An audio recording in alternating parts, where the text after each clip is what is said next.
Well, hello. Welcome to another episode of the Business Spotlight. I'm Scott McMeans with Action Coach. I'm here with Laura Steinbrink from Emerald Built Environments, and she has a really interesting story to tell. Um, Sustainability is an interesting topic. What your company does about sustainability is an interesting concept. What I want Laura to do is first tell us her story. So before we get into the details about how successful you are and how you brought that success on, Laura, I want you to introduce yourself. And so the microphone and the camera are yours. Tell the people who you are and how you got to be sitting here right now talking to me. Awesome, Scott. Thanks so much for having me on your program. So I'm Laura Steinbrink with Emerald Built Environments. We are sustainability consultants, and we work at that intersection of business and buildings. How did I get here? I have been a mission-driven person for really ever on this mission of making the world a better place. When I was young, it would show up as me thinking I wanted to work in the nonprofit world. When I learned what charities and volunteering was, I was a volunteer on things when I was in middle school, high school. I got interested in the political space and did a lot of work for several years, thinking that legislation, policy, politics was something that I could do to help make a better space. I spent 15 years in the nonprofit world after graduating from college with a political science degree. And in that role, worked at the national, state, and local levels on a variety of topics, including community leadership and at-risk youth, Wow. foreign policy, right? I did all of those things for about 15 years until I wound up at a major hospital system that was about to build a bunch of buildings. And I was in a community relations role. And in this role, my job was to help the hospital system be a good corporate citizen. This was in the year 2006. And as soon as the announcement was made that they were going to build these buildings, students at the related college wrote postcards to the CEO of the main campus and says, you need to be sustainable, build green, lead wind turbines, solar panels. And the postcards came to me with a note on the box. It was like in a shoebox, and it says, you're the community person, you figure this out. What a great gift you were handed, right? It Not knowing, was. you didn't know it was a gift, right? But it was a box that was your future. How Yes. amazing and cool is that? Right. And this was 2006. There was another company in town that was all about business as a force for good. Um, and this whole idea of corporate citizenship was really starting to, good corporate citizenship was starting to evolve. The whole environmental green building movement was just getting started. It was, in its first decade. LEED certification was new. So this whole new like awareness being brought, around the edges, and it started to collide, if you will, on my desk. And I wound Yeah. up writing the business case for the hospital system to build sustainably and to pursue LEED certification on their projects that they were pursuing. And in the meantime, figured out that there was this opportunity to consult in the space, met some people out west were doing consulting like it, took a test, got an accreditation, quit my job, and started what is now Emerald Built Environments. And I did that in 2008. So if I'm doing math, in relative 2 years, you went from being the community relations person for a hospital building a building to owning your own consulting firm in a very fast-paced and infantile industry. Am I correct? In Cleveland, Ohio. And if you know what else happened in 2008, a major recession hit. Yeah. So very interesting that you have outside influences telling you not necessarily the brightest spot or the easiest spot to start this, but you start it and you built it into what it is today. So walk us through, how did you build it? What was the main driving force behind how you got from where you started to where you are now? So it's funny when my father is an M&A attorney at a major law firm, was an M&A attorney at a major law firm. He's retired now. And major deals. We're talking about publicly traded Fortune 50 companies, buying, selling, acquisitions. And I told him what I was going to do. And he would keep asking me the question, well, how are you going to make money? Well, how are you going to make, who's going to pay? What are you selling them? He could not wrap his head around, people are going to hire me to help them make their buildings sustainable. People are going to hire me to help them, figure out what to do in their house to be more sustainable. Out back then, I was a little unclear exactly what my niche was going to be, except sustainable buildings, which means energy efficient, healthy for the people, indoor air quality, less resources, less materials, all of these. There's lots of definitions of sustainability in the built environment. But he couldn't wrap it. So how are you going to make money? How are you going to make money? Well, at the end of the day, we're a consulting company. People can understand what the term consulting means, right? You're paying Yeah. us for advice. But we don't just give advice. We do some rigorous analysis, energy modeling, which is software modeling of proposed buildings or of an existing building with proposed changes in order to help evaluate more insulation, different HVAC system, better windows, different lighting, more controls. How can you stitch elements of a building together to improve performance? What does that mean? Less energy needed, better ventilation, maybe natural lighting. You want more natural light in. How can we model these things together in order to help the building owner achieve its results? We do something called commissioning, which is a building is coming online and all of its energy using systems, from hot water to the solar array it may have, to the lighting system, to the controls, to the HVAC, all of these systems are commissioned, which is testing them to make sure they are operating as designed. Sometimes they were not built or brought online in the right order of sequence of operations, or things aren't correct. So we do commissioning, which is a risk mitigation strategy for any building, certainly that's new or major renovation, but it's an activity that you can do for existing buildings, right? It's like, So is there a way, Laura, that instead of building a brand new building, that's one thing that you do with all the different things that you're capable of doing. But you can go into an existing building, do a commissioning program, and realize the HVAC needs to be upgraded or it needs to be tweaked. You need to do something about your windows if they let in more light versus the shade, whatever the case may be. Those are the things you do to existing buildings. yeah, audits and Oh my God. commissioning. Yeah, Okay. right. So and that is activity that is increasing in importance today. So there, the numbers are rough, general, somewhere between 5 and 7% of all buildings, all square foot that's touched in a year is new construction. So that means somewhere between like 95, 97%, or do my math, 93, 95% is existing buildings that have some kind of activity touched to them, maintenance, Yeah. roofing, whatever it is. So those existing buildings, they're an asset in someone's portfolio somewhere, right? Some company owns the building and they're doing deferred maintenance, which means pushing out things that need to get done. There is a ton of money in the system right now, federal level, state level, local level, carrot and stick. Sometimes it's a carrot or a stick, but there's a ton of money available for building owners to improve the energy performance of their building. Okay. Why not go get it? So the way you go get it is you have to have an energy audit, because most of these programs require some level of documentation to justify why they should give you the money for your lighting replacement or your new HVAC system or the whole gut rehab that you're going to do that's more energy efficient at the end of the day.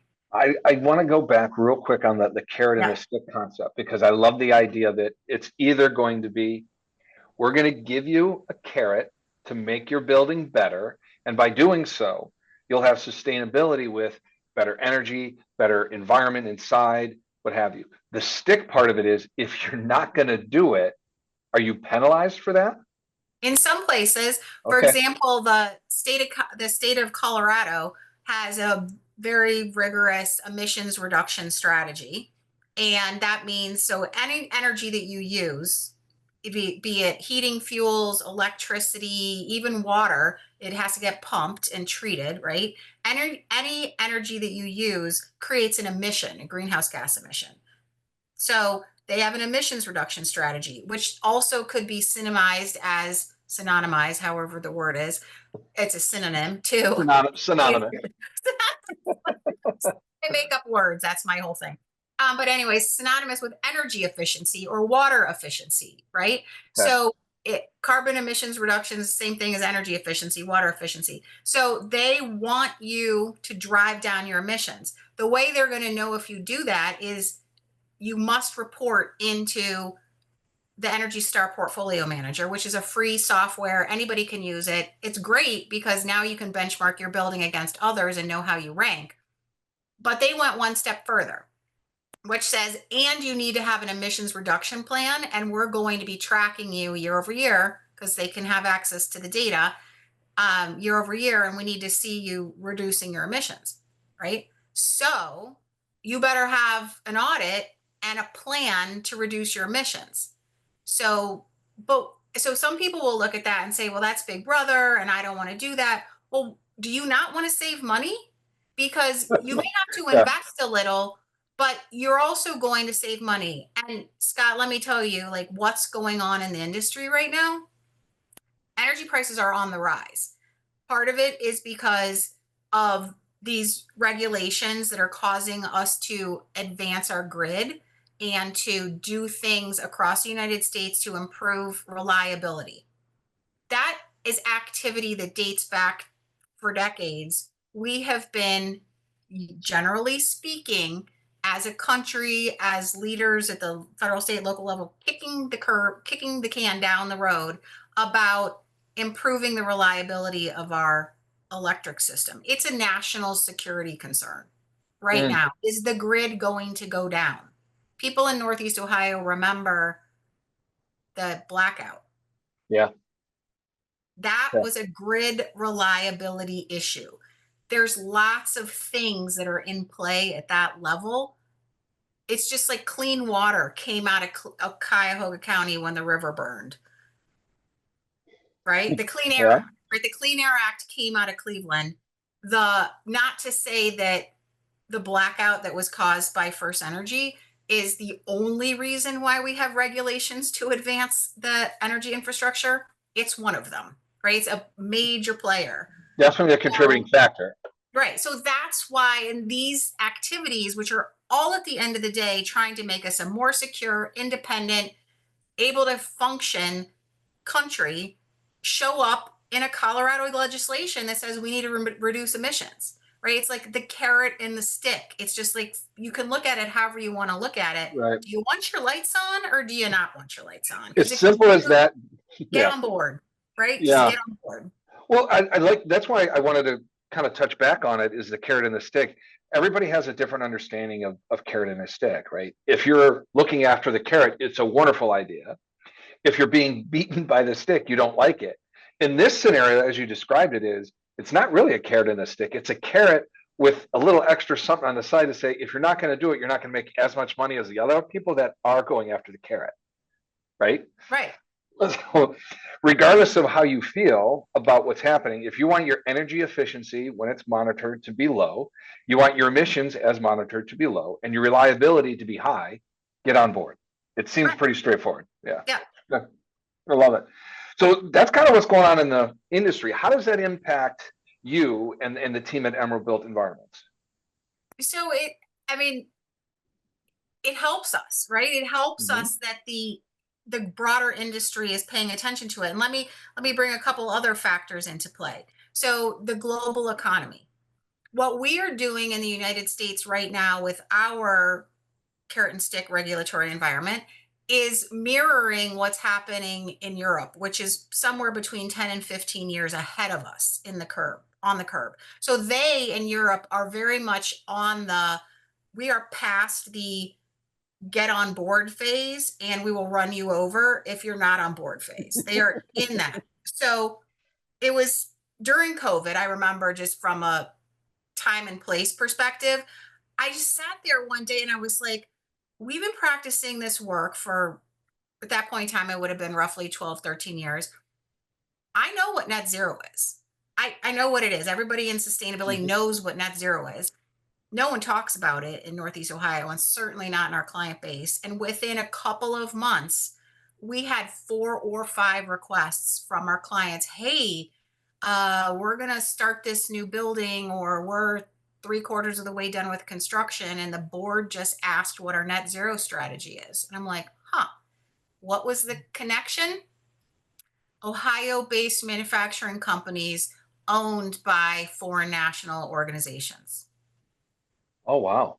So, aerospace, automotive, anything that is the backbone of Ohio's economy Yeah. goes up. I mean, in the historical economy, like goes up into those two chains, right? We make things here, Yes, global we do. economy. And so that's trickling all the way down to we're building a new headquarters building or a new R&D facility for our EV battery plant that we're, like it Yeah. was first, No. it was the EV battery R&D center. 4 years later, it became the EV battery plant, right? But it came through the European regulation to the United States. Now, what you're seeing is Disney, Marriott, um, IKEA, Walmart, anybody that operates in a global economy. If you want to be a supplier of goods or services to them, you are filling out a checklist of things. They want to know about your company, what your strategy and plan is, how you interact with your local community, what your good corporate citizen things are that you do, what's your, hiring, retention, growth strategy, all of these things that make up good corporate citizen, good for the world, good for environment.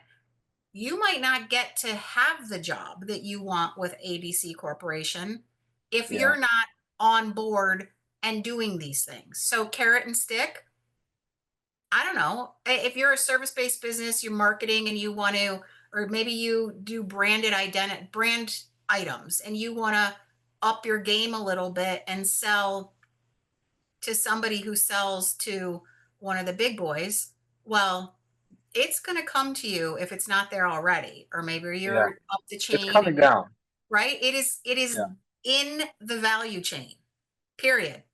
Well, good point that you made earlier is if it's not in your value chain, it has to be for you to compete in the marketplace. Hmm. And one thing I pulled a number of different words from what you said. And when I asked you about the business, you said it's changing. So change is good when you're prepared, talented, and capable. Change is actually very good, right? Hmm. And Right. when you, as Emerald Built Environments, you're the consultant that can help somebody understand how to be prepared. You're talented enough to give them the right specs and plan to move forward, and you're capable of actually executing a plan. You're a really good business partner. I would assume that's what people come to you for. They do come to us and come back and back and back to help them move, set and achieve their goals. So setting Yeah. them might be a quick engagement of several months. It's strategy. And Yeah. then achieve means, well, what are the various things we need to do to implement this? Do you need a greenhouse gas report? Are you building a building? Are you on a continuous improvement plan? What is it that you need to do for whatever your business objectives are that you're trying to meet? Yeah. Sounds like a really interesting way that people engage with you because not to because of the carrot and stick, because it's part of their business plan to move forward because they have to in order to compete, right? So it's a good thing to have. We're talking about some of the good stuff. Change is good, right? What are some of the challenges that Laura would like to talk about as far as how did you learn to be a better business person by going through a challenge that you faced, whether it's recent, something in the past that you'd want to talk about and share with the audience? This is how you get through adversity. This is how you deal with challenges and lessons that can be learned. I want to kind of pull that out of you a little bit so people understand no matter what business you're in, you're going to have challenges. And they're probably very similar to a different business that you deal with, but the problems are all very similar. So walk me Sure. through some of the things you'd love to talk about. So I'm a firm believer, because I read this in a book somewhere, that all businesses have the same 4 problems: cash, strategy, people, and execution. Mhm. So either you don't have enough money, cash, you don't have the right strategy to generate that cash or to get the job done. Your people aren't in the right seats, right roles, right people, whatever. And then execution, you don't have the right KPIs, numbers, metrics to know if you're on track or off track or how to go. So I will say that we grew to a certain revenue level in about 3 years and stayed there for 6 more. Okay. Right? We just couldn't grow. During that time, I was a solo practitioner in the sense, well, I owned the business myself. I had employees.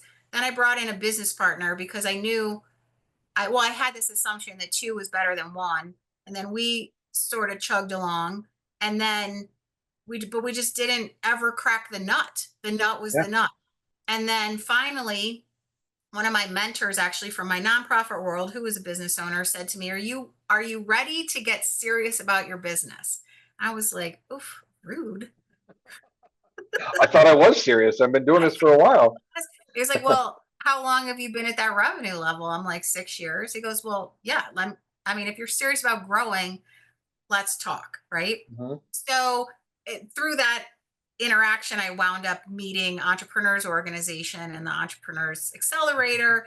And I went into the accelerator, and within, well, it took me 4 years to get out of the accelerator, but I did everything that they told me to do.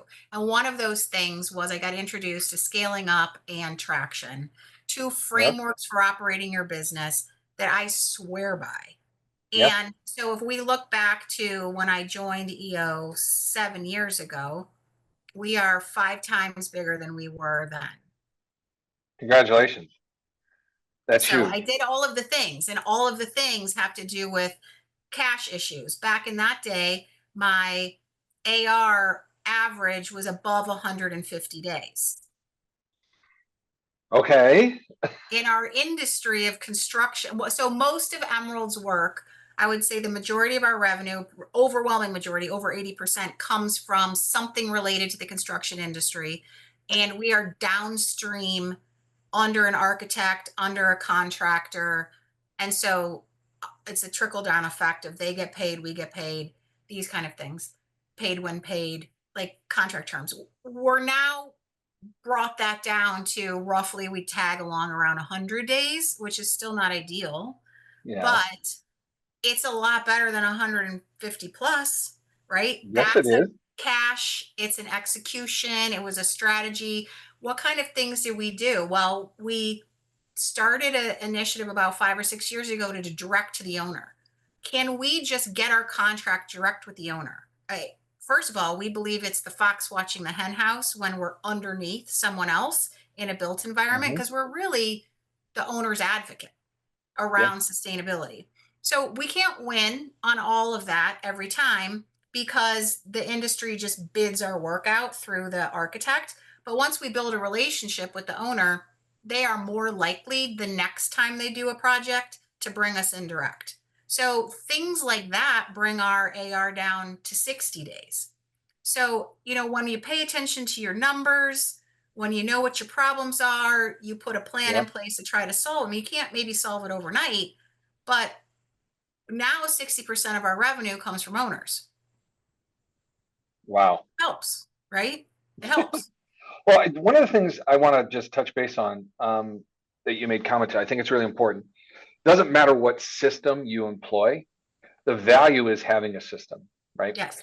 And one thing I wrote this down, and it's going to be part of moving forward. I'll make this comment quite a few times to new clients, existing clients.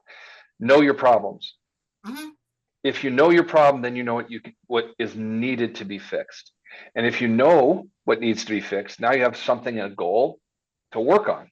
Now that you have a goal to work on, put a timeline to it. Now that you have a Yep. timeline on a goal, now you have something you can actually accomplish. So you go back to cash, strategy, people, or execution. It's all right there, right? Mhm. In my world, I classify problems into four for business. Same four, but different, but they are very similar. I say cash, time, people, or motivation.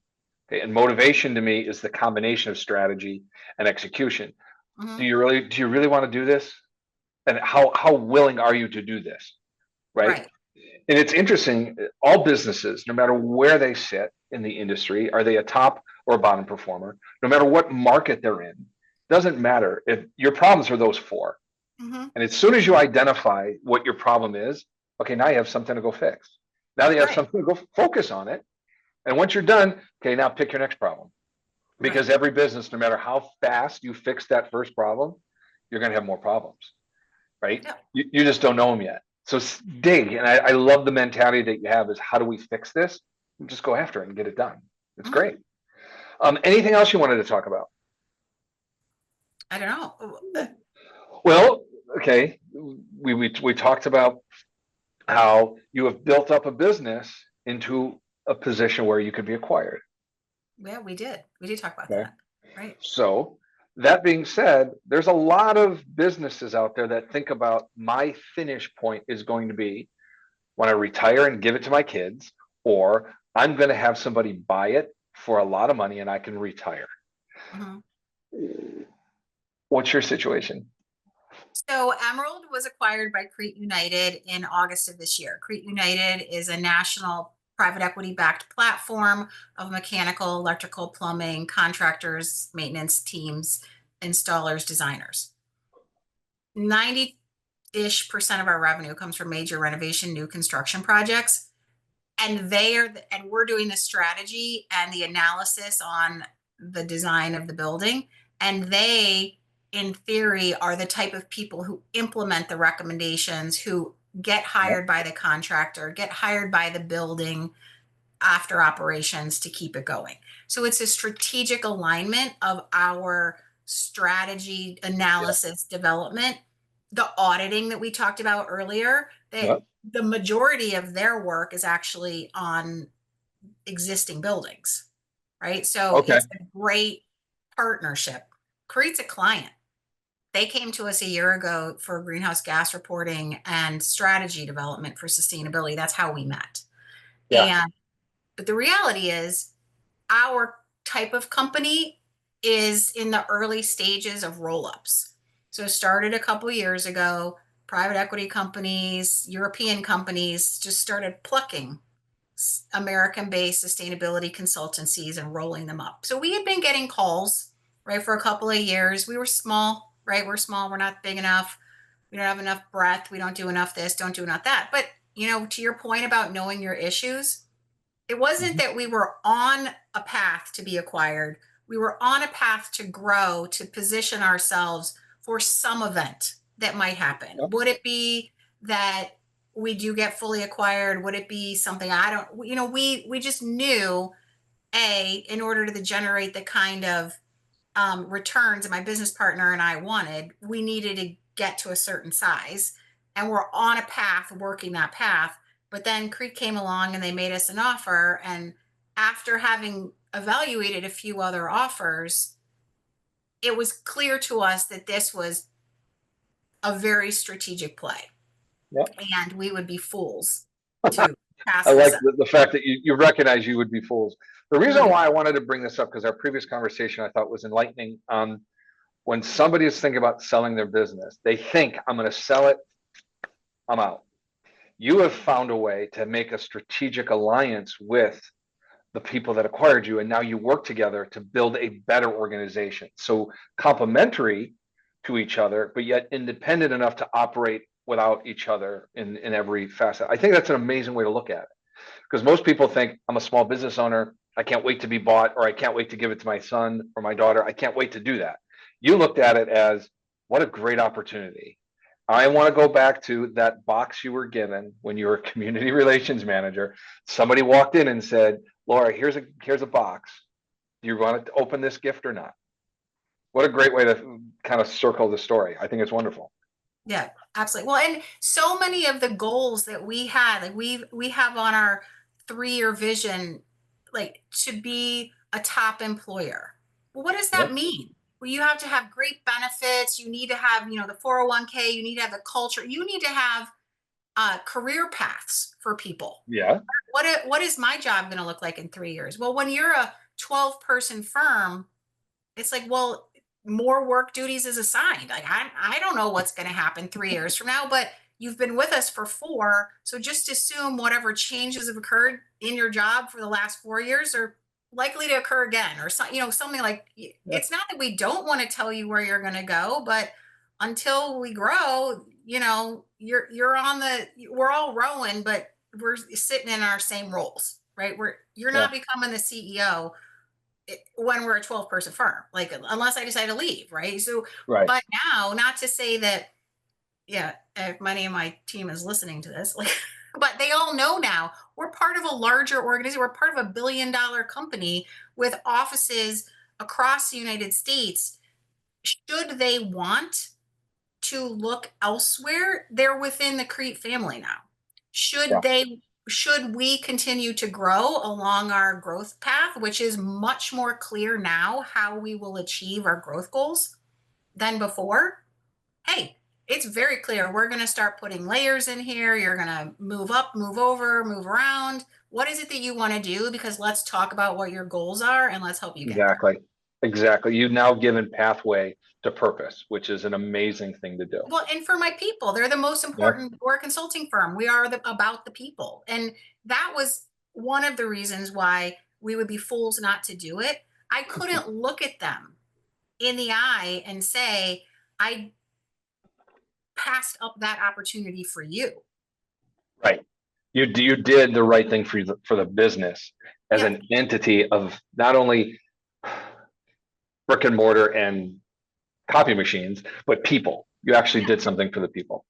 Yeah. Laura, this has been an amazing conversation, and I cannot believe it's been over 30 minutes. So we need to shut down.